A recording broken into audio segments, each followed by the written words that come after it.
வாக்கர்த்தா விவசம்ருக்தௌ வாக்கர்த்தா பதிபக்தையே ஜகத பிதரவு வந்தே பார்வதி பரமேஸ்வரம். எல்லாமல்ல அம்மையப்பனாக விளங்கக்கூடிய திருக்குற்றால குழல்வாய்மொழி அம்பிகா சமேத குறுங்காலீஸ்வர பெருமானுடைய திருவடிகளை வணங்கி என்னுடைய குருநாதர் அகஸ்தியர் பெருமானையும் அருணகிரிநாதர் பெருமானுடைய திருவடிகளையும் வணங்கி உலகம் முழுவதும் வாழக்கூடிய ஆஸ்ட்ரோ பக்தி டாக்ஸ் நேயர்கள் அனைவருக்கும் உங்கள் தாம்பரம் வாராகி ஈசனேசன் சுவாமியுடைய நல்லாசிகள், வாழ்த்துக்கள். ஜெய் வாராகி, ஜெய் ஜெய் வாராகி. ஜூலை மாதம் சார், இந்த ஜூலை மாதம் மெயினாக 3 மாற்றங்கள் நிகழப்போது. ஒன்று, சூரியன் குருவோடு இணையப் போகிறார். ஜூலை 15 தேதி ஆடி மாதம் பிறந்துடுச்சுனாக்கா குரு சூரியன் தொடர்பு. இந்த குரு சூரியன் தொடர்பு வந்து ஒரு டாப் காம்பினேஷன்னு நம்ம சொல்லலாம், ஒரு ஹையர் காம்பினேஷன்னு சொல்லலாம். ஏன்னா இரண்டுமே உயர்ந்த கிரகங்கள், ரொம்ப டாப் மோஸ்ட்டு ஒரு ஹையர் ரேங்க் இருக்கக்கூடிய ஒரு கிரகங்கள். அதனால் இந்த குரு சூரியன் தொடர்பு ஏற்பட போகுது. இன்னொரு பக்கம் சுக்கிரன் வந்து சிம்மத்தில் ஆட்சி பலம் பெறப்போகிறார். பகை வீட்டு பகை கிரகம் எல்லாமே இருந்தாலுமே கூட சுக்கிரன் கேதுவோடு இணைவு. அதே போல் செவ்வாய் பகவான் மிதுனத்துக்கு வர இருக்கின்றார். அப்போ இதனால் இந்த ஜூலை மாதம் என்ன நடக்கும் அப்படின்னா ஒரு ராசிக்கும் தனியாக பார்க்கலாம். வாருங்கள். கும்பராசி சிறப்பான யோகம் சார். 3-10 செவ்வாய் பகவான் 5ஆம் இடத்துல புதனுடைய வீட்டில் அமைந்திருக்கிறார். செவ்வாய் 5ல் இருந்தாருன்னா அவன் எப்பேற்பட்ட போருக்கும் யுத்தத்திற்கும் போகலாம். எந்த யுத்தத்துக்கு போனாலும் அவன் ஜெயிச்சுட்டு வருவான்னு சொல்லுவாங்க. ராஜராஜ சோழனை போல கடல் கடந்து அவன் வந்து அந்த யுத்தத்துக்கு போகலாமா, கடல் கடந்து திரவியம் தேடு, வேலைக்காக போகலாமா, தொழிலுக்காக போகலாமா, ஜெயிக்கக்கூடிய தருணம். அப்போ கும்பராசி அன்பர்களே, இடமாற்றங்கள் உண்டு, வேலை மாற்றங்கள் உண்டு, தொழில் மாற்றங்கள் உண்டு, ஊர் மாற்றங்கள் உண்டு. எனக்கு மும்பையில் ஒரு சான்ஸ் கிடச்சிருக்கு, ஹைதராபாத்தில் ஒரு சான்ஸ் கிடச்சிருக்கு, பெங்களூரில் ஒரு சான்ஸ் கிடச்சிருக்கு, குஜராத்தில் ஒரு சான்ஸ் கிடச்சிருக்கு, காஷ்மீரில் ஒரு சான்ஸ் கிடச்சிருக்கு. அப்போ இதை போல் நிறைய மாற்றங்கள் நிகழும். வெளியூரில் வேலை கிடைக்குதா அல்லது வெளிநாட்டில் வேலை கிடைக்குதா? நான் வந்து ஆன்சைட்டாக சிங்கப்பூரில் இருக்கிற சாமி, நான் வந்து இப்போ எனக்கு யூஏஇயில் கூப்பிட்றாங்க, டாக்டராக இருக்கேன். அன்றைக்கி ஒரு டாக்டர் தான் கால் பண்ணுறாங்க. அவங்க வந்து ஒரு முஸ்லீமாக இருக்கக்கூடியவங்க, பெண். அவங்க சிங்கப்பூரில் இருக்கிறாங்க. சாமி, நான் வந்து என்னை யூஏஇயில் கூப்பிட்றாங்க, இதோட 2 மடங்கு சேலரி, ஃபேமிலிலாம் இங்கே இருக்குது, நான் மட்டும் அங்கே போகலாமா, இல்லை ஃபேமிலியை கூப்பிட்டு போகலாமா, செட்டில் ஆகுமா, அங்கே போனால் எங்கள் வீட்டுக்காருக்கு வேலை கிடைக்குமா? அன்றைக்கி அந்த அம்மா கேட்குறாங்க, டாக்டர் கேட்குறாங்க.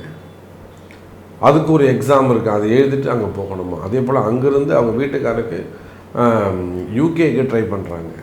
ஸோ இந்த மாதிரிலாம் இடமாற்றங்கள். ஆல்ரெடி நீங்கள் வெளிநாட்டில் தான் இருப்பீங்க, அங்கிருந்து ஒரு சேஞ்சஸ் ஏற்படும். ஒரு வீடு வாங்கிறது, ஒரு நிலம் வாங்கிறது, ஒரு பழைய வீடு வாங்கிறது.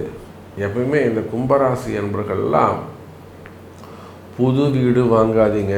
நீங்கள் வெளிநாட்டில் வாங்கினா கூட சரி தான், அல்லது உள்நாட்டில் வாங்கினாலும் சரி தான். ஆல்ரெடி கன்ஸ்ட்ரக்ஷனாக இருக்கக்கூடிய 4 பேர் குடியிருக்கக்கூடிய வீட்டை வாங்குங்க. 4 பேர் குடியிருக்கக்கூடிய வீட்டை வாங்குங்க, அதுதாங்க நல்லது. கும்பராசிக்கு அது ஒரு அதிர்ஷ்டம். சனியுடைய வீடு காரணம் இல்லாமல் நான் உங்களுக்கு சொல்ல மாட்டேன்.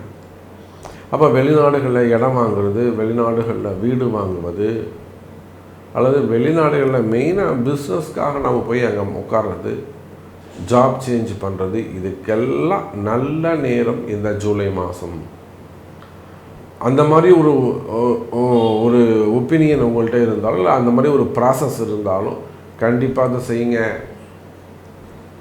வேணும்னா உங்களுக்கு ஒரு டவுட்ஸ் இருக்குமே, அதனால் மனசில் ஒரு பயம் இருக்கலாம், ஒரு டவுட் இருக்கலாம், நம்ம இதை செய்யலாமா செய்யக்கூடாதா, மூவ் பண்ணலாமா வேணாமா, ஒரு கன்ஃபியூஷன்ஸ் இருக்குமே ஆனால், மனக்குழப்பம் இருக்குமே ஆனால் ஒரு முறை கன்சல்டிங் எடுத்துக்கங்க. சாமி சொல்லுங்கள் சாமி, அந்த மாதிரி நான் வெளியூர் போனோம், வெளிநாடு போனோம், எப்படி அந்த அம்மா டாக்டர் கேட்டாங்க, அது போல் ஒரு கன்சல்டிங் எடுத்துக்கோங்க. அப்போ கும்பராசி அன்பர்களே, ராசிக்கு 5ஆம் இடத்தில் இருக்கக்கூடிய செவ்வாய் சிறப்பான யோகம். மெயினாக ஒரு பில்டர்ஸு, கன்ஸ்ட்ரக்ஷன் ஃபீல்டில் இருக்கக்கூடியவங்க, road contract, building contract, drainage contract, tender business பண்ணக்கூடியவங்க, எல்என்டி போன்ற பெரிய பெரிய கட்டுமான நிறுவனங்கள், அந்த மாதிரி பல நிறுவனங்களாக இருக்கக்கூடியவங்க, குரூப் ஆஃப் கம்பெனியாக இருக்கக்கூடியவங்க, நிலம் ப்ரமோட்டர்ஸு, ப்ராப்பர்ட்டிஸ் அண்ட் டெவலப்பர்ஸாக இருக்கக்கூடியவங்க, பில்டர்ஸாக அந்த ஃபீல்டில் இருக்கக்கூடியவங்க, கனிம வளங்கள், குவாரிகள், க்ரஷர்ஸு அதெல்லாம் வச்சு நடத்தக்கூடியவங்க, டிரான்ஸ்போர்ட் பிஸ்னஸ் பண்ணக்கூடியவங்க, பெரிய பெரிய லாரிகள்லாம் வச்சு இல்லை பஸ்ஸஸ்லாம் வச்சு டிரான்ஸ்போர்ட் பிஸ்னஸ் பண்ணக்கூடியவங்க, எஜுகேஷன் செக்டர்ஸு, ஸ்கூல்ஸு, பெரிய பெரிய காலேஜஸ் வச்சு நடத்தக்கூடிய, இப்போ கூட கொல்லிமலை கிட்டத்தட்ட கீழேருந்து ஒரு 70 பெண்டு தாண்டி போனது அங்கே வந்து ஒரு பெரிய இன்ஸ்டிடியூஷன்ஸ், ஒரு பெரிய காலேஜ். ஸோ அந்த மாதிரிலாம் ஸ்கூல் காலேஜஸ் வச்சு நடத்தக்கூடியவங்க, வெளிநாடுகளில் ஸ்கூல் வச்சு நடத்தக்கூடியவங்க, இப்போ இந்த மாதிரி எந்த தொழில் செய்பவராக இருந்தாலும் சரி, தொழில் அமைப்புகளில் உங்களுக்கு பிரச்சனைகள் இருக்குமே ஆனால் கவலை வேண்டாம். கும்பராசி என்பவர்களே, அந்த தொழில் பிரச்சனைகள் குறையும், தொழிலில் நல்ல முன்னேற்றங்கள் இருக்கும், வருமானங்கள் அதிகரிக்கும். தொழில் பிரச்சனைகள் இருக்குமே ஆனால் அதெல்லாம் சரி பண்ண முடியும். வாராகி இருக்காங்க, தொழில் முடக்கமாக இருக்கலாம், தொழில் டெவலப்பே ஆகலை சாமி, தொழில் முடக்கமாக இருக்குது, தொழில் கஷ்டமாக இருக்குது சாமி. அப்போ அந்த மாதிரி தொழில் முடக்கங்களாக இருக்கலாம், தொழில் கஷ்டமாக இருக்கலாம், வருமான பிரச்சனைகளாக இருக்கலாம். கவலை வேண்டாம் எழுதருமை கும்பராசி என்பவர்களே, தொழில் பிரச்சனைகள் சரியாகும். மெயினாக செய்வினை கோளாறுகள், மந்திர மாந்திரீக தோஷங்கள், திருஷ்டிகள். நீங்கள் நினைக்கலாம் நம்ம 2026 இருக்கிறோம், என்ன சாமி இன்னும் நீங்கள் அதெல்லாம் சொல்லிக்கிட்டு இருக்கீங்க சார். கண்டிப்பாக இருக்குது. கஷ்டப்படுறவங்கள நோய் வந்தவனுக்கு தான் சார் வழி தெரியும், டாக்டருக்கு தெரியாது. புரியுதுங்களா? அப்போது செய்வினை கோளாறுகள், திருஷ்டிகள், அதனால் அந்த குடும்பம் அஃபெக்ட் ஆகுது, அப்போ டிஸ்டர்ப் ஆகுது. அப்போ இந்த மாதிரியான கவலைகள் தீரும். கவலை வேண்டாம், அன்னை வாராகி இருக்கிறாள். கும்பராசி அன்பர்களே, மீனராசி அன்பர்களே, அற்புதமான கால நேரம். எனக்கு தெரிஞ்சு ஒரு 60% மீனராசி அன்பர்கள் சிறப்பாக இருக்கிறாங்க. என்ன சாமி சொல்கிறீங்க, மீனராசி நல்லா இருக்காங்களா, அப்படி கூட இருக்கா அப்படின்னு கேட்கக்கூடிய மீனராசி அன்பர்களே, ஆமாம், எனக்கு தெரிஞ்சு ஒரு 60% மீனராசி என்பவர்கள் சிறப்பாக இருக்கிறதெல்லாம் தசாபுத்தி தான் காரணம்.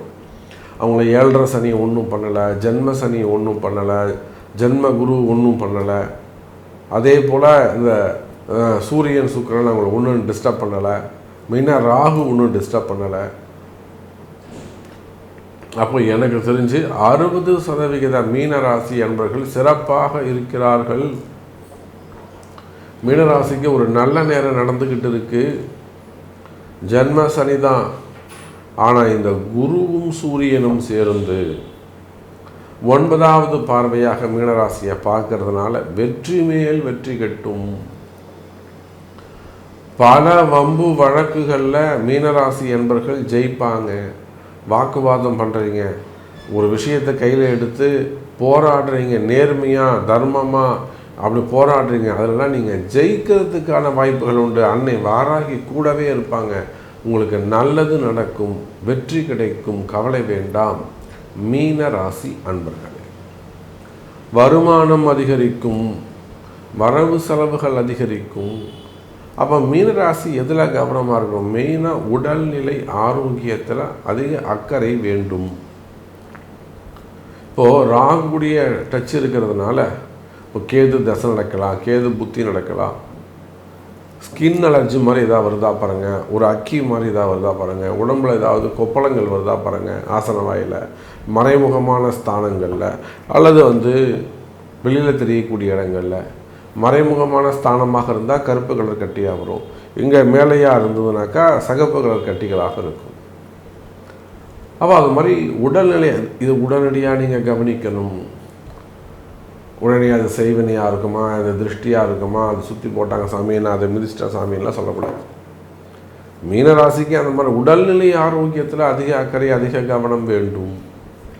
அதே போல் சின்ன சின்ன குழந்தைங்கள், ஒரு 7 வயசு குழந்தை, 9 வயசு குழந்தை, 11 வயசு, 18 வயசு சின்ன சின்ன குழந்தைகளாக இருப்பார்களே, ஆனால் அவங்களுடைய உடல்நிலை ஆரோக்கியம் கீழே விழுறது, அடிபடுறது, அவன் நிச்சயமாக தொடர்ந்து 2-3 ஆயுஷ் ஹோமங்கள் செய்து கொள்வது சிறப்பு. உடல்நிலை ஆரோக்கியத்தில் அதிக அக்கறை தேவை.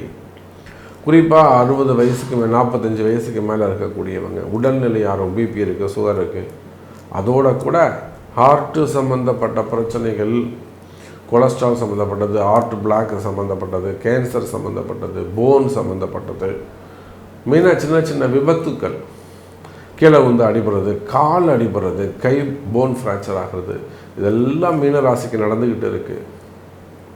நான் அப்படியே உட்காந்துக்கிட்டு இருக்க சாமி, வேலைக்கு போகல, 2 மாதமாக சம்பளம் இல்லை, 6 மாதமாக சம்பளம் இல்லை வருமானம் வேணும், இது எப்போ சரியாகும், நான் இப்போ நான் என்ன சாமி பண்ணணும், குடும்பத்துக்கு வருமானம் வேணும், குடும்பத்தை காப்பாற்றணும். அப்போ உடல்நிலை ஆரோக்கியத்தில் அதிக அக்கறை அதிக கவனம் செலுத்த வேண்டும். வழிபாடுகள் கை கொடுக்கும், பக்தி அதிகரிக்க வேண்டும், விரதங்கள் அதிகரிக்க வேண்டும். மீனராசி அன்பர்களே, இந்த மாதம் என்ன நல்லது நடக்கும்? உடல்நிலை ஆரோக்கியம் சிறப்பாக இருக்கும், சரி ஓகே. திருஷ்டிகள் விலகும், சரி ஓகே. 60% மீனராசி அன்பர்கள் சிறப்பாக இருக்கிறாங்க, அதுவும் ஓகே. வெளிநாடுகளில் வசிக்கக்கூடிய மீனராசி அன்பர்களுக்கு அதே தான், வேலை செய்கிற இடத்துல பிரச்சனைகள், வேலை செய்கிற இடத்துல விபத்துக்கள் ஏற்பட்டு இருக்குமே, ஆனால் அதையெல்லாம் கூட அது இன்சூரன்ஸ் கிளைம் பண்ணுறது, போலீஸ் கேஸ் பண்ணுறது, இதெல்லாம் கூட வெற்றி கிடைக்கும், அதுவும் ஓகே.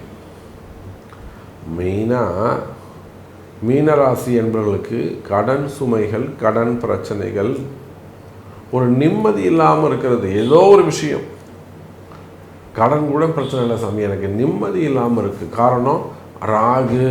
நீங்கள் எல்லாம் நினச்சிட்டு இருப்பீங்க சனி தான் பிரச்சனைன்னு நினச்சிட்டு இருப்பீங்க, கிடையாது. ராகு தான் பிரச்சனை, ராகு கேது தான் பிரச்சனை. ஃபஸ்ட்டு உங்களுக்கு அந்த ஜாதகம் பார்க்க தெரியணும், சொல்ல கேட்க தெரியணும். வெறும் ஜென்ம சனி, 7.5 சனின்னு மட்டும் சனியே போட்டு குறை சொல்லிகிட்டு இருக்கக்கூடாது. ராகு கேது மனசில் வரக்கூடிய குழப்பங்கள்,